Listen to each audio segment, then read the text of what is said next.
आज की वीडियो में हम समझने वाले हैं गणतंत्र दिवस क्या है। दूसरा, यह 26 जनवरी के दिन ही क्यों मनाया जाता है। गणतंत्र दिवस वह दिन है जिस दिन हम ब्रिटिश सत्ता से पूरी तरह आज़ाद हुए। हमारे ऊपर सर्वोच्च सत्ता के रूप में ब्रिटिश का अधिकार ख़त्म हो गया था और हमारा खुद का संविधान बनकर लागू हो गया था। इसलिए गणतंत्र दिवस मनाया जाता है। अब देखते हैं कि संविधान क्या है।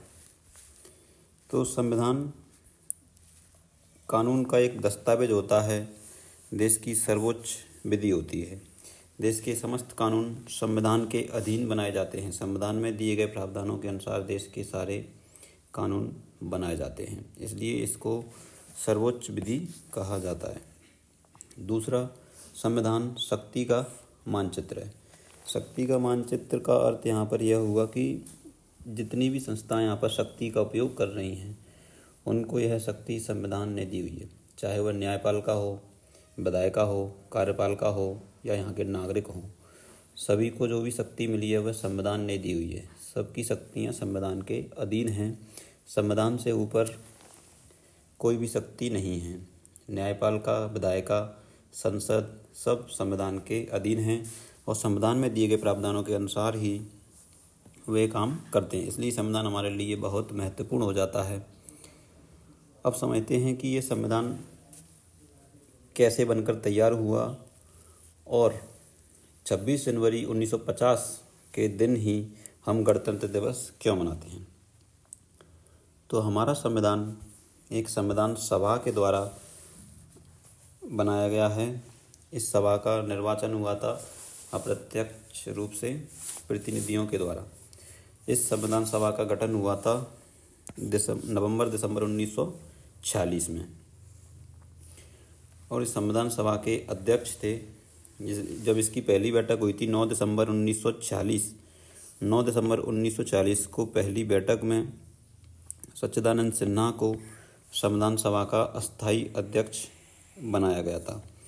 उसके बाद 11 दिसंबर 1940 को अगली बैठक हुई जिसमें राजेंद्र प्रसाद को संविधान सभा का अध्यक्ष बनाया गया और इस सभा में अलग अलग काम करने के लिए 15 समितियां गठित की गई। इन समितियों का अलग अलग कार्य था, जैसे संघ शक्ति समिति, मूल अधिकार समिति, कार्य संचालन समिति, प्रांतीय समिति, प्रारूपी समिति। सभी समितियों में प्रारूप समिति, जिसको ड्राफ्टिंग कमेटी कहते हैं, यह सबसे महत्वपूर्ण समिति थी।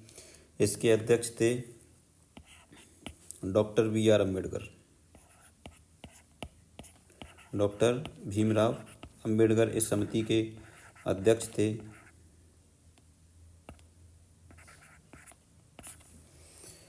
तो सभी समितियों ने मिलजुल कर काम किया और वाद विवाद के रूप में विभिन्न अधिवेशनों में सभी मुद्दों को सुलझाया और एक अच्छा संविधान बन सके उसके लिए प्रयास किया।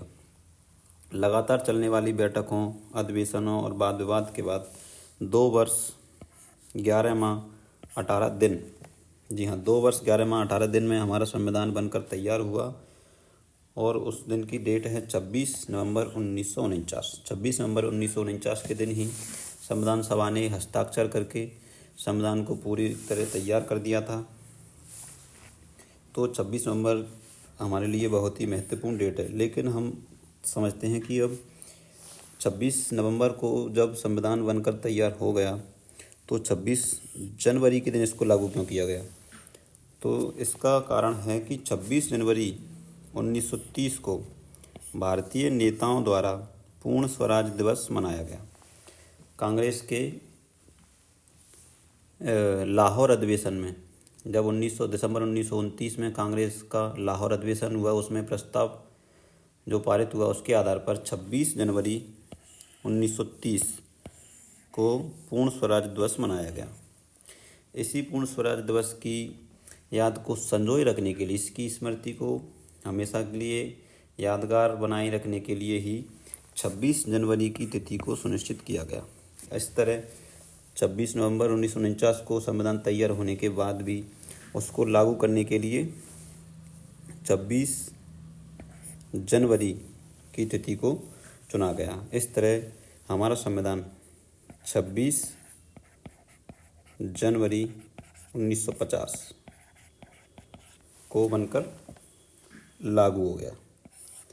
26 जनवरी 1950 को हमारा संविधान लागू कर दिया गया। इसलिए हम 26 जनवरी को गणतंत्र दिवस के रूप में मनाते हैं। 1950 से हम लगातार गणतंत्र दिवस मनाते आ रहे हैं। यहाँ एक बात और ध्यान रखने योग्य है, हालांकि हमारा संविधान 26 जनवरी 1950 को लागू हुआ था, लेकिन 4 प्रावधान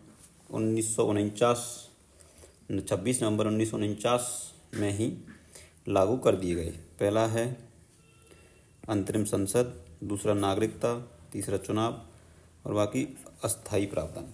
तो ये 4 प्रावधान हैं जो 26 नवंबर 1949 के दिन ही लागू कर दिए गए थे। इसके बाद बाकी बचे हुए सभी प्रावधान 26 जनवरी 1950 को लागू हुए।